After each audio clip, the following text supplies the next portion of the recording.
Ça n'est pas une surprise, Philippe Martinez brigue un second mandat à la tête de la CGT. Alors qu'est-ce que ça dit, cette candidature, sur ce syndicat, la CGT, qui est le plus vieux syndicat français ?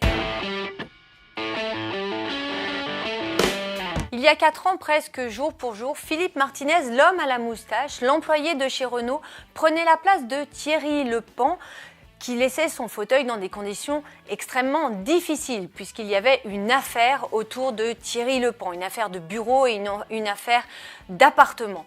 Bref, Philippe Martinez arrive à la centrale et il trouve évidemment le syndicat en piteux état. Et on ne peut pas dire que Philippe Martinez ait engrangé les succès. La loi travail a été adoptée par le gouvernement Valls malgré les 14 journées de mobilisation partout en France et aussi à Paris.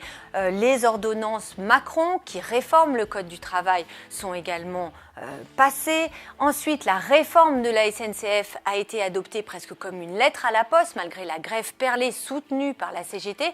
Et puis enfin, il y a cet énorme échec de la CGT, du syndicat, qui laisse sa première place en décembre dernier à la CFDT. En externe, la CGT perd du crédit et en interne, la vie n'est pas facile non plus pour Philippe Martinez parce qu'il est tiraillé entre deux mouvances, l'extrême gauche, de plus en plus influente au sein du syndicat, et puis les réformistes, les modernistes, qu'on entend de moins en moins. Alors Philippe Martinez essaye de composer entre les deux et dans une interview à Politis, il dit qu'il est toujours le dur de quelqu'un et le mou d'un autre, mais il donne le sentiment de ne pas avoir de stratégie. Philippe Martinez joue donc sur le plus petit dénominateur commun, c'est la contestation. Il s'enferme en multipliant les journées d'action qui à chaque fois sont des bides. Il est en opposition permanente contre le gouvernement et ça se durcit de plus en plus. Il ne va même pas aux invitations de Matignon ou de l'Élysée. On ne voit pas bien sur quel programme il va se présenter parce qu'au final, c'est assez ambigu son positionnement. D'un côté, il ne veut pas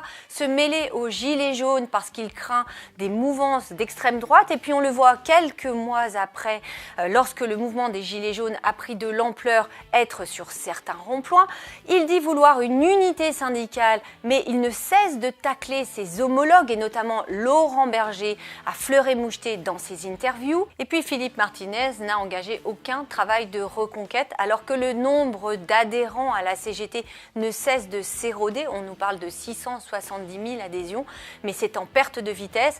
Alors la chance de Philippe Martinez aujourd'hui, c'est qu'il est le seul à briguer ce poste. Est-ce que c'est vraiment une chance pour la CGT ? Ça, c'est une autre histoire.